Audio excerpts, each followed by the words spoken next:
Well, thank you very much, everybody who's joined us for this evening's webinar. I'm sure that you're very excited to hear from the upcoming speaker for the first of 3 on this series of ESAC webinars.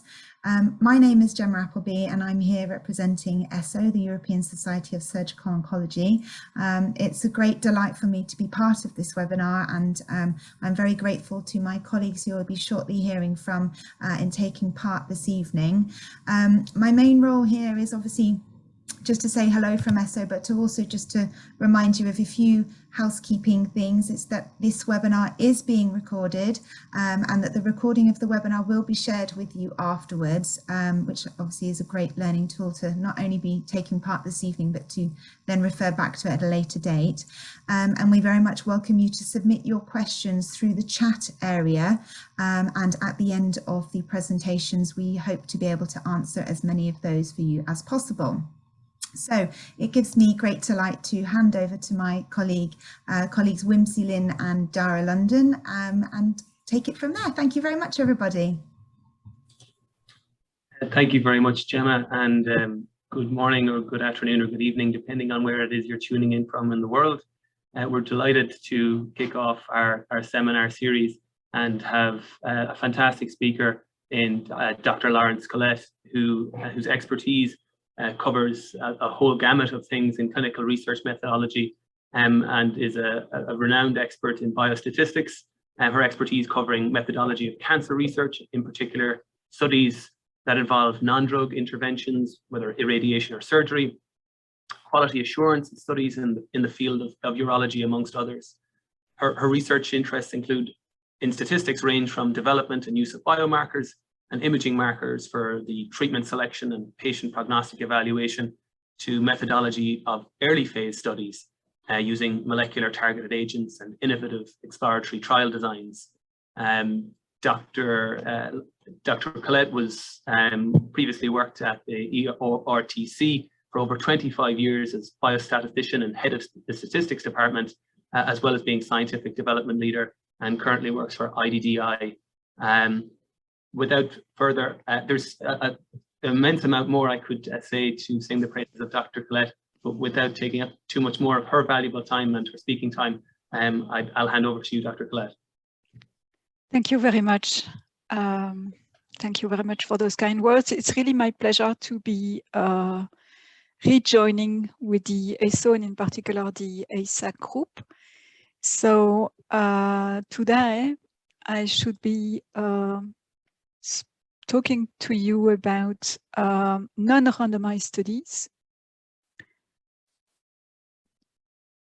So, and in particular, some statistical concepts, but also more broadly of the methodology to use when you approach such studies. So I think in ESSO, you are all very much interested in surgery, and there is a large variety of research going on in this setting. One has to recognize that surgery is a complex intervention. I find it much more complex than drug studies, for example.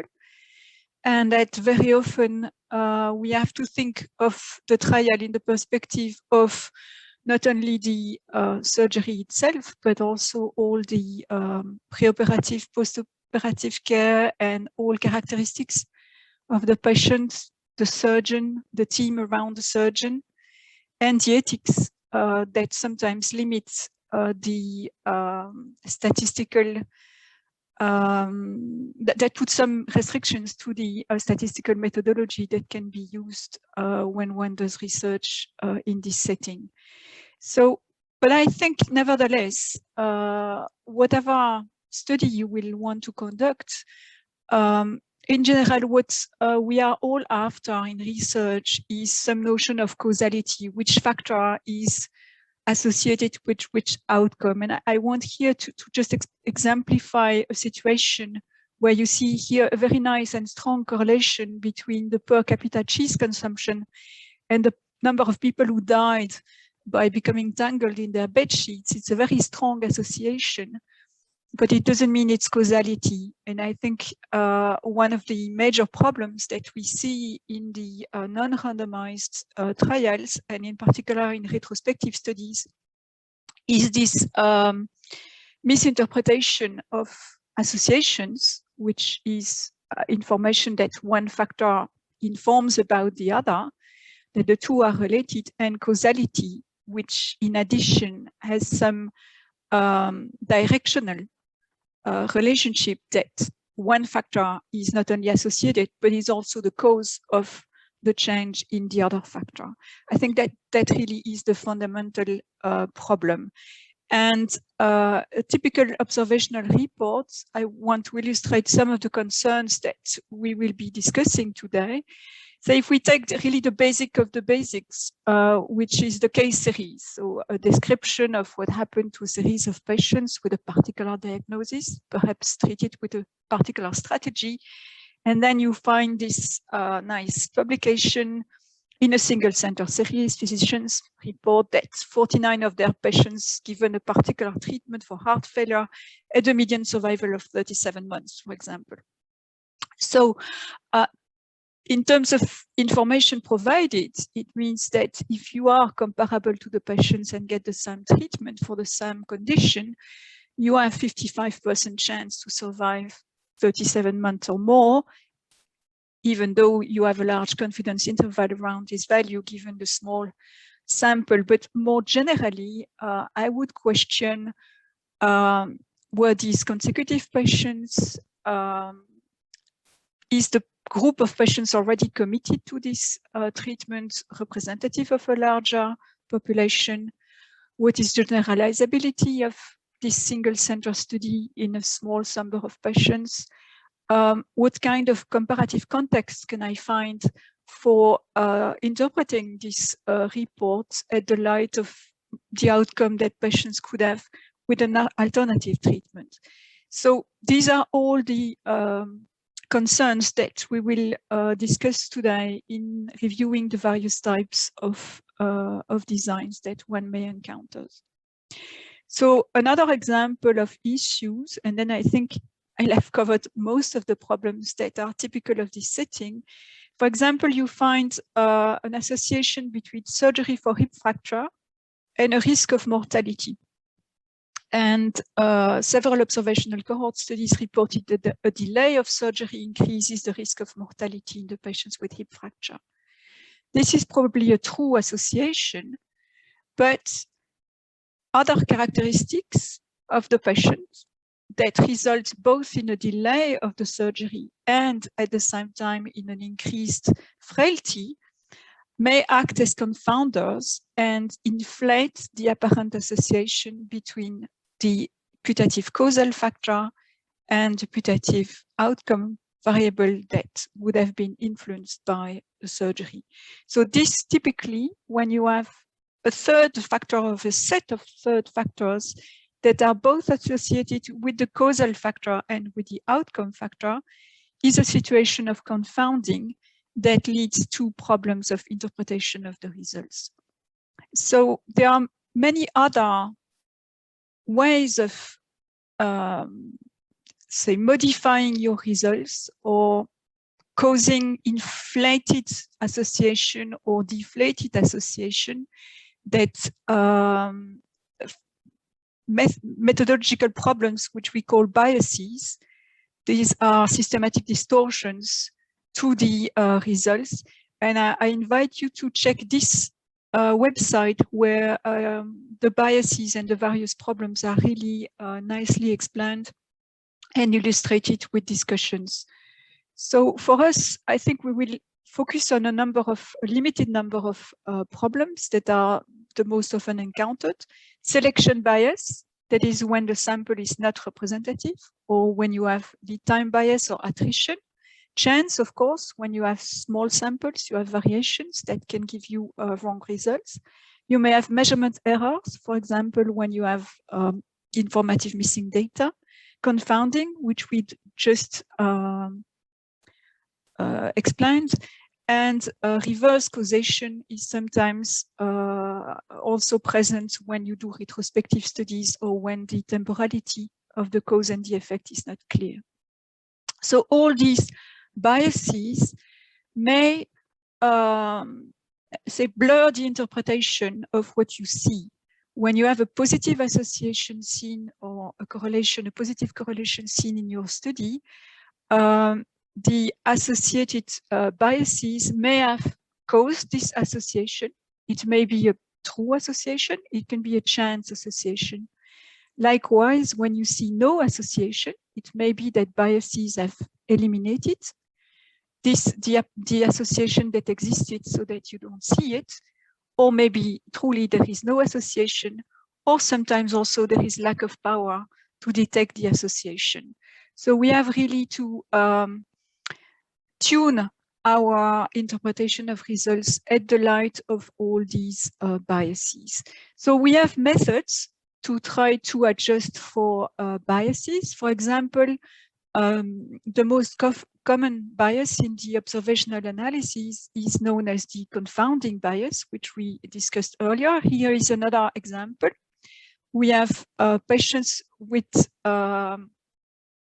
open versus laparoscopic appendectomy and an association with the postoperative wound infection rate. And we have here the results that show indeed in an adjusted analysis that patients with the open laparoscopy, open surgery have almost double the chance of postoperative wound infection. However, we have obesity playing as this confounder, and obesity is associated both with postoperative wound infection, with more infections in patients who are obese, and also with the propensity to use laparoscopic surgery, with less patients being offered laparoscopic surgery when they are obese.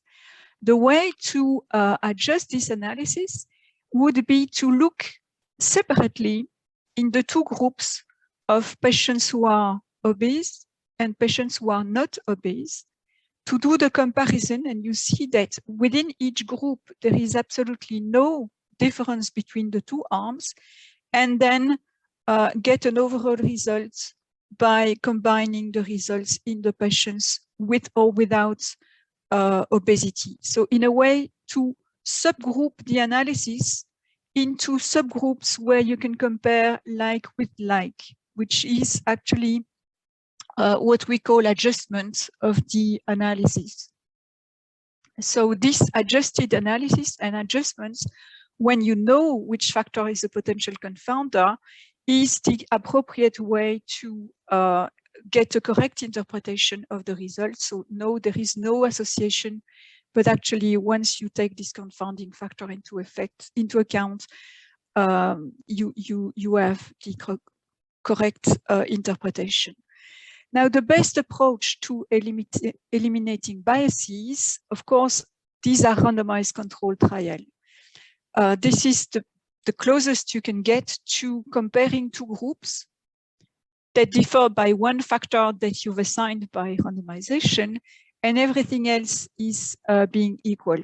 Of course, sometimes you cannot assign by randomization because maybe it's a feature of the patient that you want to study or a feature of the disease, and that cannot be randomized, or simply you cannot do it. So what we want to show now, we have explained grossly what the problems are. What I would like to discuss today is how to be aware of the possible biases, how to minimize them as much as possible, and also be aware of the limitations in the interpretation of the results when you are confronted to observational studies.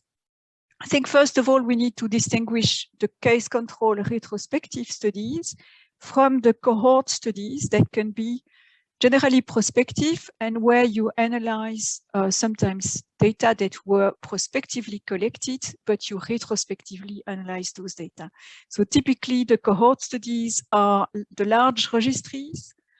The randomized trials also form sorts of prospective studies. First, I want to discuss the retrospective case control studies.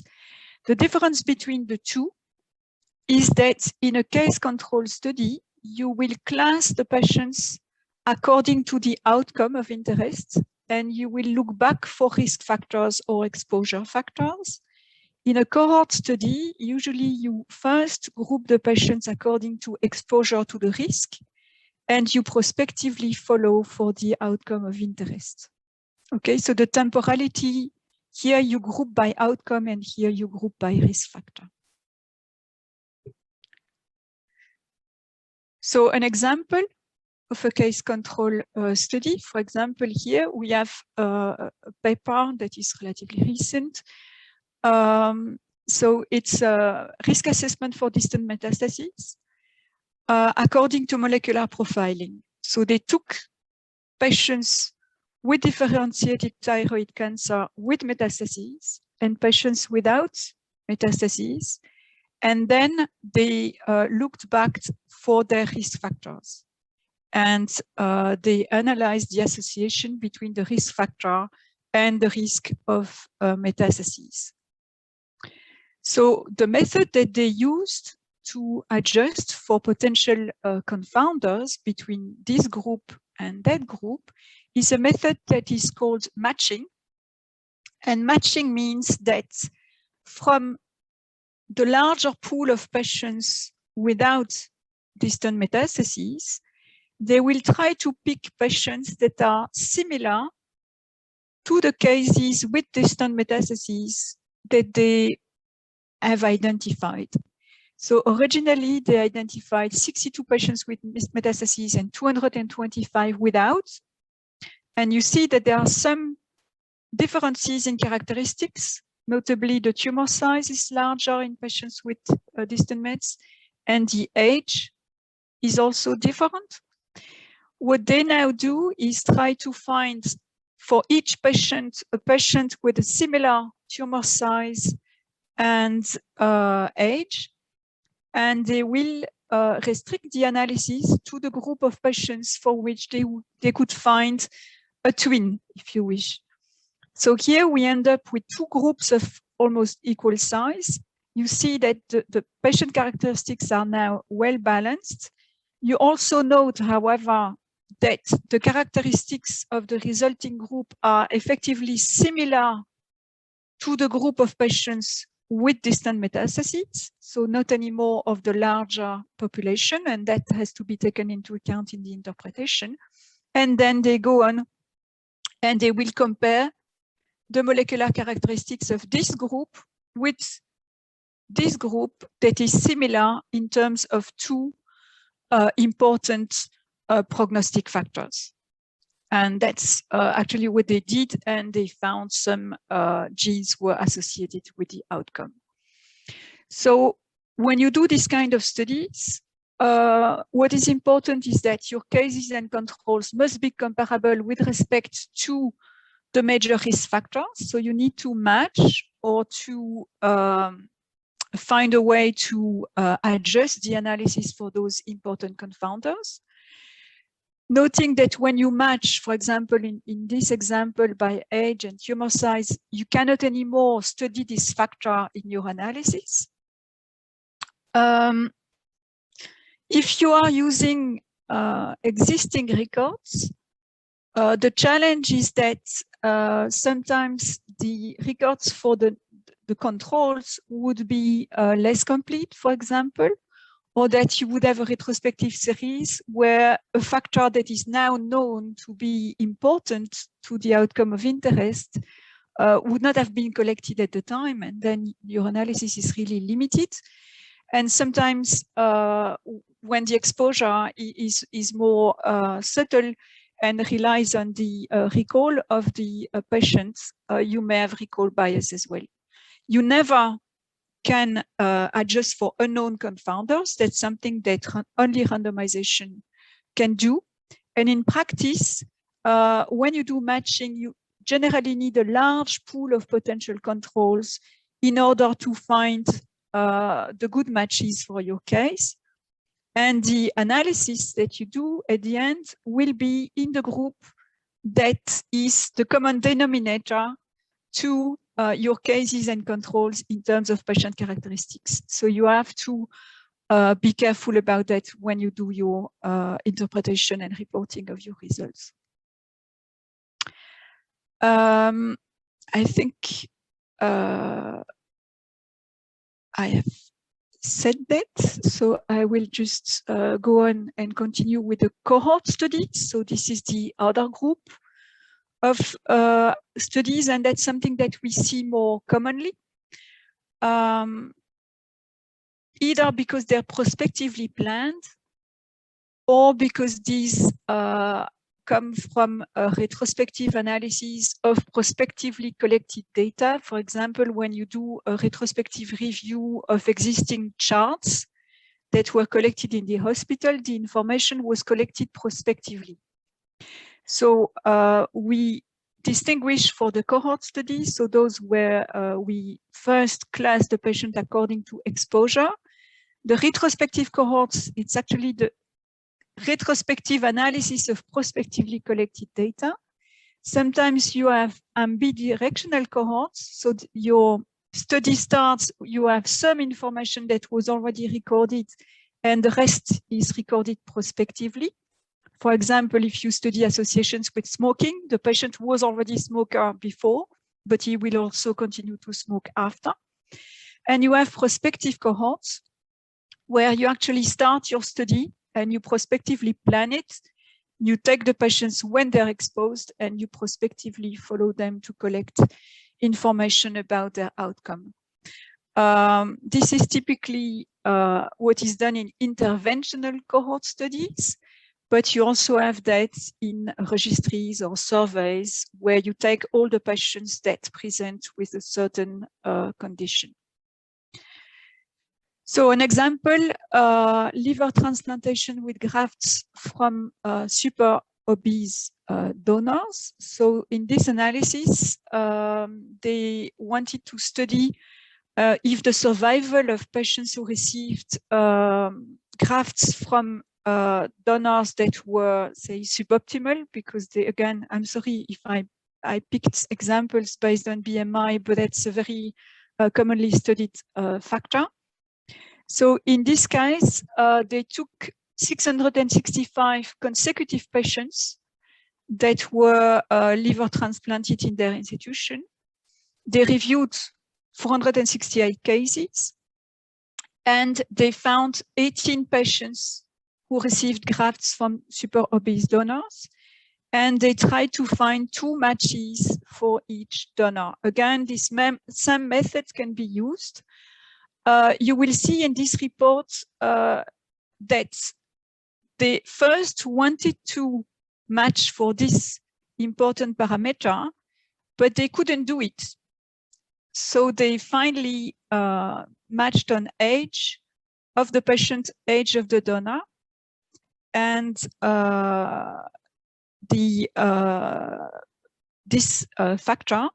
And you see that because of the small numbers, they also had to do some approximation. So when you see matching, remember that matching is often imperfect. It's not because one matches for age, then one matches exactly for age, and that each control is exactly the same age as the case. So some impact may remain. Another example here, it's typical risk factors. So here, participants undergoing lumbar surgery were recruited between April and November 2016. It's a prospective cohort. They prospectively collected information about physical function, back pain, leg pain severity, which was measured at entry and 6 months post-operatively. And so this is exactly an example of prospective cohort where we don't have intervention, no randomization or no experimental intervention, just observation. And in this case, they used a different method for adjustment, which is done by statistical adjustment using logistic regression model. So actually we have a number of methods, and I will run through those to do the adjustment. What is important to mind is that when you set up retrospective cohorts, you have the same problems as case control studies. That is, you have to do with the data that is available, and that can be inaccurate. There can be changes over time in the definition of stage, for example, or in the kind of staging imaging that was done. The data completeness may be problematic. You may have a lot of missing data that would skew your analysis. In that respect, large consecutive series, so registries or patient records, are the best source of information. And also, when you have done the matching, you need to mind the representativeness and the generalizability of the results. When you prospectively plan your observational study, you have more opportunities to collect all the information that is needed to make your adjustment. So you can prospectively think of all the factors that might be associated with both your outcome and your propensity for the procedure. And you can use a number of methods to adjust for the confounding factors. And I have here a list of the methods that could be used. Of course, randomization is the best, but you will hear that about from Catherine Forpier next at the next session. You could match, and we have discussed already the limitation of that. You can stratify the analysis. That's what we did in the first example with the obesity. And two methods that I haven't discussed yet, I will now discuss the second one. So multivariate regression models. If you have many factors, like in a prognostic risk model development,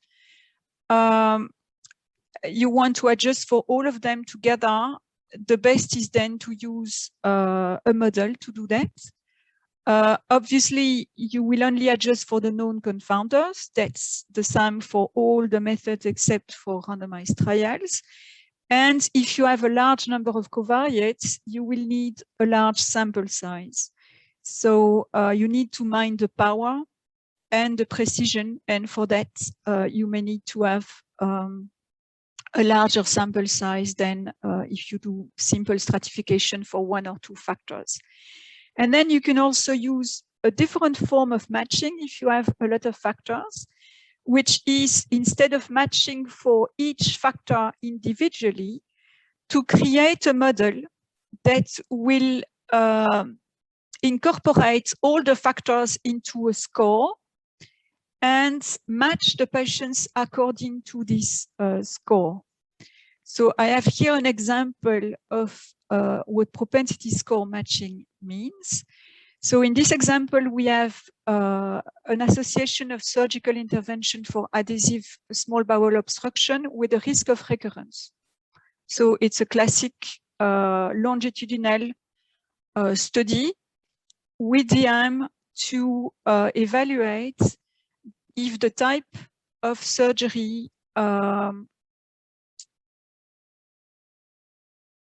so in the type of management would influence the outcome. And so the way to do that is that they have first analyzed the data to associate, to find a risk factor that predicts whether the patients will have operative or non-operative management.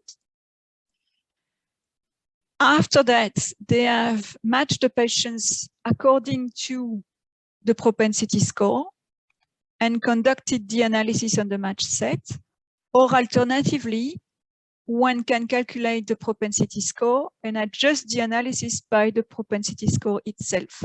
Here, one needs to have help of a statistician to find the appropriate form of modeling of the propensity score, but that can be done. So that's actually what propensity score matching means, is that you will make a model that accounts for the prognostic factors to predict the intervention. Once you have that score, you equilibrate the two groups for that score, and you study in the adjusted group the association between the intervention and the outcome. Again, only randomization can do the best, but that's not what we are discussing today. So far, I have discussed only prospective non-interventional cohorts, where you do the analysis of patients that were treated, followed, or observed per standard practice. You can also use prospective cohorts to study an intervention that you impose, but without randomization. So basically, this is a phase 2 single-arm trial or a feasibility study where you prospectively define objectives and primary endpoint, but you benchmark your comparison not to randomized data, but to historical data. I would say that because of the reliance to historical data, everything that I said about biases and temporal changes still apply. So it's, if you compare to an historical benchmark, if overall the outcome of the patient population has increased between the time when you collected the historical data and the time when you run your analysis, your historical benchmark will be potentially too low, for example. The risk of biases in building your historical data are exactly the same as the risks that I explained before when you do non-randomized comparison. So I think the most useful use of such single-arm phase 2 studies is really when the benchmark is no failure or all failures. So if you want to do a non-inferiority study and evaluate if decreasing the intensity of a follow-up of patients who normally with the current intensity of follow-up have no relapse that cannot be salvaged, for example, so they have a perfect survival in relation to the disease. Your benchmark is there are no failures and I will decrease the treatment and see if I still have no failures. Or if you have a new treatment for a condition where there is no existing treatment, then your benchmark is 0. And it's easy to evaluate if your results are better or worse. So an example here of a single-arm study. So it was evaluation of the safety of Duracillin patch for reduction of cerebrospinal fluid leakage following elective cranial surgery. So in this case, they have conducted an open-label single-arm multi-center study. They have enrolled 40 patients, and their primary endpoint is a combination of post-operative events. And they have designed their study with a predefined success condition, just as in a regular clinical trial, where they said that not more than 3 patients would meet the primary endpoint, so that there would be no less than 3 patients with problems among the 40 patients. Their baseline is that the leakage occurs in this rate of patients. So if we look a little bit closer to the design of this study, what they did is effectively that you can you set a lower bar for the success and you calculate the power for a higher bar of success. So for example, if you would say, sorry, here I'm displaying this for a success criteria, which would be absence of toxicity. For example, if you would assume that there should be no more than 30% of patients without toxicity. Sorry, I do it again. If you need to show that you have more than 30% of patients with a success, you will have a successful study when your confidence interval excludes this bar, And a typical phase 2 sample size will calculate the sample size needed under a certain assumption for your true success rate. So in general, you will end up with two numbers for your sample size. One will be the number of patients needed. In their case, it was 40. And the number of successes that you need. So in their case, they needed to have 37 patients out of 40 without problems. And that's the kind of calculation that they probably did. They took P0 that was very low, 20%.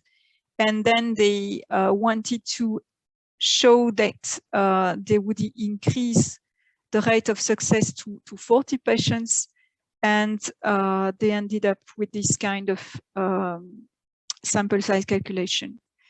You can find a number of options for sample size calculations, including Bayesian designs. They're very easy to calculate. You generally need to specify what is the benchmark you want to exclude and what is the benchmark that you would want to reach with a certain power and a certain type 1 error. And those calculators will give you the number of patients that is needed. The problem in those designs is that they are heavily rooted in your baseline assumption. So if you want to, say, demonstrate that your study has a success rate of greater than 20%, because that's what you know from historical control, but for some reason your patient group is selected to have better patients, you will be inclined to see better results than in your historical series, and you will have an increased risk of false positive study results, which maybe is good for publication, but is not good for science. If you take p-naught too high, so if your former studies were in patient group that had some selection bias, you may then increase your risk of false negatives because your expectations will, for the experimental arm, will be effectively not met. So it's very important to have this benchmark P0 set appropriately for similar patients. So the best way to plan your study is generally to define your research objective upfront, to have one or few questions, be it observational or interventional. One study cannot do everything. You need really to identify the population of interest in your study and make sure that you get a representative sample. You need to precisely define your endpoints, specify what is your primary endpoint and how it's assessed. Identify the potential confounders and the risk factors. I suggest you do a literature review. Select the most adequate and feasible design. So for example, you can restrict your population of interest. For example, if you want to exclude the factor BMI from the association studies, you could restrict your population to patients with a normal BMI and do a separate study for patients with higher BMI. And which factors will be adjusted for by statistical methods. So which factors do not select patients for your study, but all the patients are included in your study and you adjust for them. You need to identify also the data items that you need to collect. And this needs to be comprehensive, but not exhaustive. The more you ask when you do a prospective data collection, the more missing data you get in general. So it's best to really focus on what you need, but then not to exhaust the participants with a too exhaustive data request. Write a protocol and a statistical analysis plan. I think this is true even if you do an observational study. So in surgery, you must not only assess the outcomes of the procedure, but oftentimes some of the factors that characterize the process will also be relevant. But again, you don't need to have case report forms that would be as exhaustive as patient records as you find them in the hospital. So in terms of database, a database is not a patient file, so you need to keep it short and simple and complete in preference. When you do a study that involves surgery, especially if you're studying a new intervention, I think it's important to select also the participants so that they have finished their learning curve. So you may have accreditation before sites can participate in the study, or you need to record the information about experience in order to adjust for this.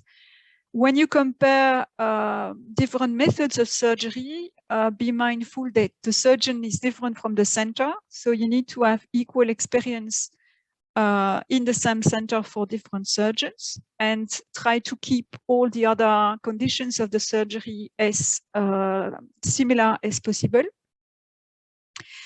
So if you can control by protocol or provide guidelines for the perioperative management or preoperative treatment, it is important to record that as well, but again, in a relatively concise manner. Ideally, if you're studying and comparing interventions, if you don't randomize, because it may not be possible and it may not be possible to blind, sometimes you can find ways of increasing the strength of your study by having, for example, a blinded adjudication committee of the outcome that is often used when the outcome is assessed based on imaging, for example, where you would have an imager not knowledgeable of the kind of procedure that was performed, who would evaluate the outcome. Sometimes when it's a more subjective outcome, you could have someone not involved in the treatment of the patient to interview the patient so that the data are not influenced. I think what is important also is to record the dropouts. And oftentimes when studies involve surgery, there will be patients who will not undergo the surgery or in whom the resection was not performed. So there is often a temptation to exclude those patients from the analysis, but then be mindful that your report will be really about patients who could have the procedure of interest. So they will not be generalizable to an intention to treat interpretation. But if you do include all patients in the analysis, you may have to adjust your expectations to the fact that a proportion of patients will not receive the intervention. You can also take active measures to prevent missing data. And I have here an example that was a trial of beta blockers in patients undergoing non-cardiac surgery, and their endpoint was the risk of major cardiovascular events at 30 days post-operatively. First, they had central review, and they also had monitoring of all parameters that were suggestive that the patients might have had or be at risk for cardiovascular events. And based on those, they would query the centers to collect the information about those cardiovascular events. So they centrally monitored the compliance, and they offered alternative treatment administration routes when the oral intake was not feasible. So these are examples, they're not always applicable, but examples of methods that can be implemented in a prospective protocol to try to reduce the amount of missing data and try to improve adherence and to reduce the number of dropouts. Sometimes you can be also creative, and sometimes you may not randomize the patients to one or the other procedure, but there may be some questions that would be amenable to having both interventions, in which case you could randomize the patients to the sequence in which the intervention is given. For example, if you compare again two different imaging methods, you could have a period or two different managements. You could have a period when you give the first intervention and a second period when you give the second. And you could compare the patient with his own results under one observation or the other, which is called a crossover design.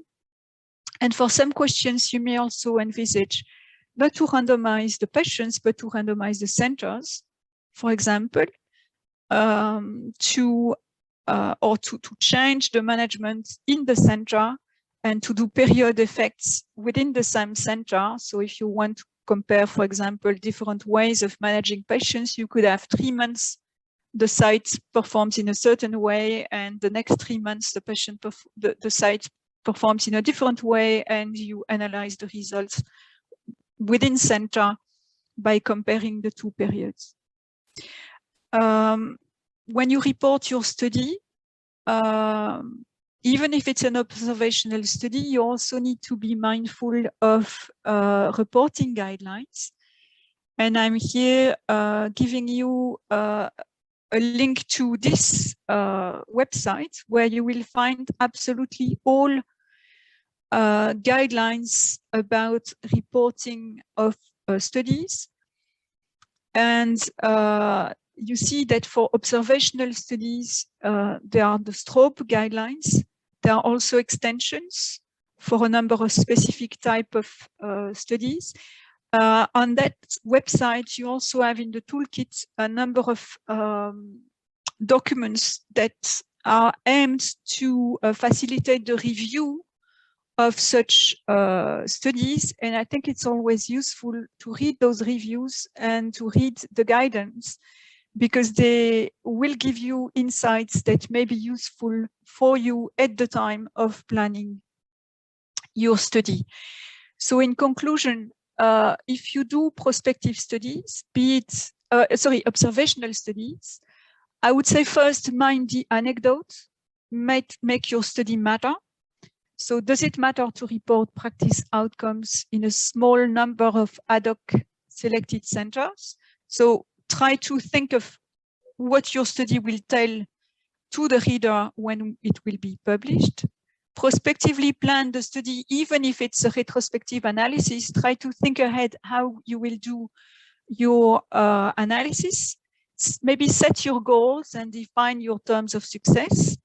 Even in that case, what is a meaningful association if you're looking for an association? Randomize when it is possible, but when it is not possible, consider blinding, matching, and adjustments. Plan those methods prospectively. Try also to think of your study in terms of the power that you have to detect a certain association. Chase the missing data, but collect only the focused information that you need. Monitor your study. I think it's important, specifically for missing data, and if it's a prospective study, for safety. And report your study by applicable guidelines, in which case it is most often the STROBE guidelines for the type of study that you're conducting. I give you here a number of publications, if it is of interest to you. You will find more examples in those publications. So with this, I would like to give the floor to the leaders. Thank you very much again, Dr. That was a fantastic chat and overview. Just I'm sure so any of the participants and attendees attending, you can use the chat to enter questions, and we here, the panelists, will filter through some of your questions, and we can help ask some of them and answer some of them too in the chat if we don't have time. But just whilst people are entering questions, Dr. Klett, I hope you don't mind me asking, just to go back, you mentioned on one of your earlier slides about accounting for associations or findings from studies. And you mentioned if no association was found, one possibility is that the study wasn't powered correctly. Do you have, I suppose, how would you advise people to think about if they've come to the point where they've found there's no association, and perhaps, the value of doing a post hoc power analysis on their data and how valuable that is, or what limitations there are to it. Yeah, I think it's always interesting to evaluate the post hoc power, or on the reverse, to evaluate what magnitude of effect this study could have detected given the sample size at hand. There are some rules of thumb, of course, but I think with the calculators that I gave, it's pretty easy to evaluate that. It's true that oftentimes no association is found, and people are tempted to conclude that there is no association. But of course, you may miss it because you have too few patients. But you may also not see it because there would be biases at play that counteract the effect that you want to see. So I think it's really important when you read a publication to also keep all those elements in mind. Was there selection?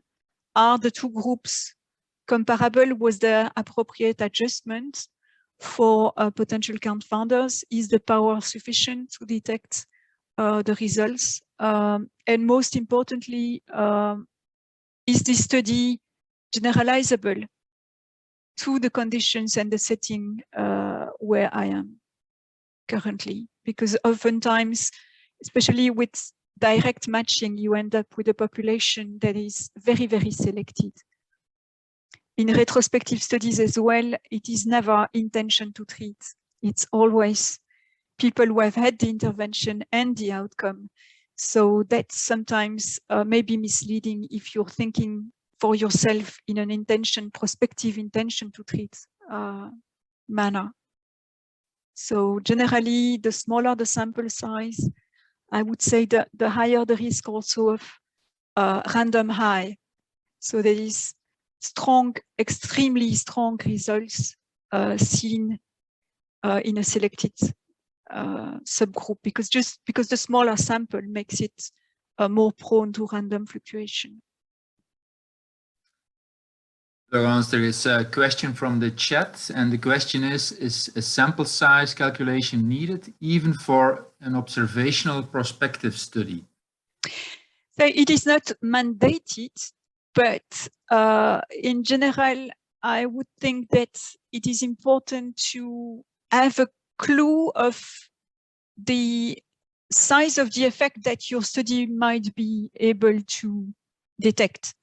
So of course, if you know what you're after, if you're making an observational study and you know what is the outcome of interest, what is the rate that you see, what is also the prevalence of the two groups of your risk factor of interest, you can run some scenario to say, well, if I had a prognostic factor that would be distributed 20% versus 80% or 50%, 50%. And if I have a binary outcome and I want to detect a odds ratio of 1.5, what kind of sample size would I need to have? Just to give an impression, I don't think we need exact sample sizes, and like for, say, clinical trials in general, but I think it is still relevant to know approximately, what your study is able to detect in terms of effects. Or alternatively, post-hoc. But if you plan it as a cost, so it's important to see also, will you be able to accumulate enough data to make it relevant? And if not, can you maybe join forces with someone else to get enough patients? Thank you so much for the great lecture. We are receiving a lot of several feedback here of how they appreciate so much this lecture, which is very dedicated for surgeons. Maybe I can ask, when it comes to starting a study, what would be your advice for surgeons, how to define their endpoint? And how early should they be consulting a statistician when they're thinking of an observational study? I think it's difficult to give an answer in general for all kinds of questions, because you can have questions for the anesthetics that you give, you can have comparison of surgery. So maybe if you could frame a little bit the kind of question that you would be studying, I think, because I think it's always best to have a discussion, at least a chat, with a methodologist who is aware of the potential biases, ideally one that is a little bit acquainted to the life in a hospital, so that can understand your language and who can understand the subtleties of surgery, or maybe a colleague surgeon who has followed some statistical methods course. Because I think what is important is to define what is the starting point. When do you capture your patients? When do you capture the intervention? When do you capture the outcome? So when is the starting point of my study in relation to those points? And to evaluate if you can get a non-selected group, so if you can get a representative group, or if you will de facto miss some patients in your sample. I think I also saw, I think we discussed a lot when we were at EORTC, prospective surveys of procedures that exist in, that are used in some centers. I think there the crucial point is not really power, but really the representativeness of the pool of sites. Because oftentimes the descriptive observational study, where you want to say pattern of usage of this kind of procedure, or pattern of usage of some post-operative approaches. It's tempting to do it in your country. It's tempting to do it among your friends. But it's, I mean, you need to specify what you want to talk about. That's the very first thing. What is my question? And what is the characteristic of the real world that I want to describe? So is it patients in university hospitals in Northern Europe? Is it patients that were pre-selected and fit for a certain type of surgery? Is it if you compare surgical versus non-surgical interventions, for example, you may easily get selection bias, which is patients would be selected out of the surgical intervention for some factors related to their probable outcome, in particular to death or risk of relapse. So you have to think about it. I think my best guidance is always, as a statistician, I always, first, what is your question? And next, imagine you collect your data in this way. Imagine you run your analysis. Imagine your results. What does it mean? What could go wrong? And it's how you build a proper, a good program is by thinking ahead of time how you would interpret your results if you get them the way you think of going. There's another question from the chat, and the question is, should it be regular practice to involve a statistician since the early phases of protocol development? And I guess the answer is yes, but there are not enough statisticians probably. Yeah, I don't know how it's set up in the hospitals. If you're in a university hospital, generally there would be some statisticians available for advice. I think the first discussion doesn't need to be wouldn't take long to a statistician if the statistician understands your language and your circumstances. I think that's the bigger difficulty is that the statistician may not appreciate all the intricacies of your particular specialty. But aside of that, the general principles are principles that a statistician can guide you with. And it can be an epidemiologist as well. Huh? It doesn't need to be a biostatistician. It can be anyone who is acquainted with those types of analyses, so association studies. So you can go chase in a wider range.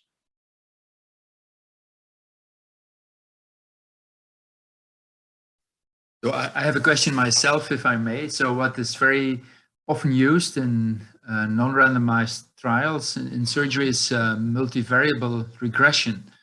Mm-hmm. And then from how I perceive it, there is really no consensus, even among statisticians, in how you select the variables and whether or not it's necessary to first do like a bivariate correlation and then select only the ones that have a p-value of 10% or 20%. And it's sometimes stated that you don't really need to do that bivariate and just immediately build a multivariate model. And then how do you enter the variables, all at once or one by one? What's your advice? I have two recommendations for this. There is often a temptation to enter in the model about everything that was collected. And I don't think that's useful. You really need to have a good reason to enter a factor in a model. And in this case, it should be that it's either associated to your exposure or to your outcome, so that it's a relevant factor. If it's an irrelevant factor, for which you have no medical or biological rationale, I wouldn't enter it. Next, when you do a multivariate model, the more factor you enter, the more data you need. So it's impossible. So it's not an exact rule, but keep it as a rule of thumb. If you have a binary outcome variable, take the group with the smallest number, be it positive or negative, and divide by 10. That's about the number of factors, binary factors, that you can enter into your model. For time to event, it's the same, but with the number of events, right? So oftentimes you have too many. That's why I say first, select them. Next, I would in general not recommend to go for a univariate analysis if you do a multivariate analysis. And I would generally prefer to enter all the factors rather than start by one. The reason is that factors might be correlated. You may enter one, enter the other. None of them is significant, and the two together would be significant, for example. That happens, and even more so in medical circumstances. So I would say backwards rather than forward in general. And now whether to remove factors or not, I would think that if you had a good reason to think that the factor might play, why remove it? So that's a little bit of a change of paradigm. But I'm tempted to use all the factors that are meaningful. Now, if you have too many factors, then you do need a statistician indeed, because you would need to do that to enter all the variables at once. You would need to use sophisticated methods such as lasso or methods that enable you to enter more factors than you can buy. So that constrains analysis, but I think oftentimes there are too many factors. Or you're looking for genomic things, and then it's a completely different business. I mean, then you need to use totally different methods because of the number of associations that you can seek. So.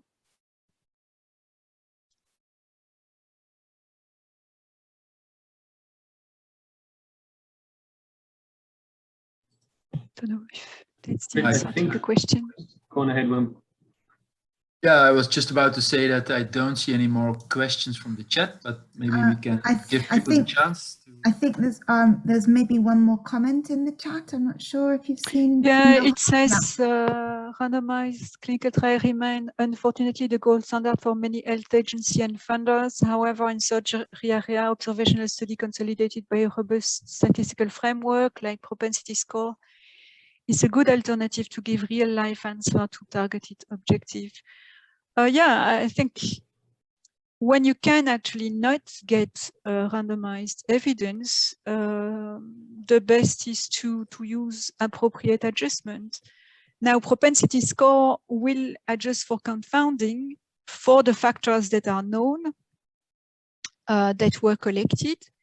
So I think what is important is to make sure that all the relevant factors are available for the propensity score analysis. So if you miss an important predictor, it will not work. That's the same if you want to create a new prognostic model, but you miss the one important factor that an earlier trial found, just don't do it. It's useless. And what it doesn't cover either is selection bias. So make sure that your study is free of pre-selection of patients or selection bias between one arm and yeah, so that your sample is representative. And by the way, in very rare cancers, nowadays the agency is opening up to the use of real-world evidence for label extensions as well. I'm not saying it's necessarily a good thing, because when randomization can be done, it should be done. But indeed, when it cannot be done, then we have to find other ways. Yeah.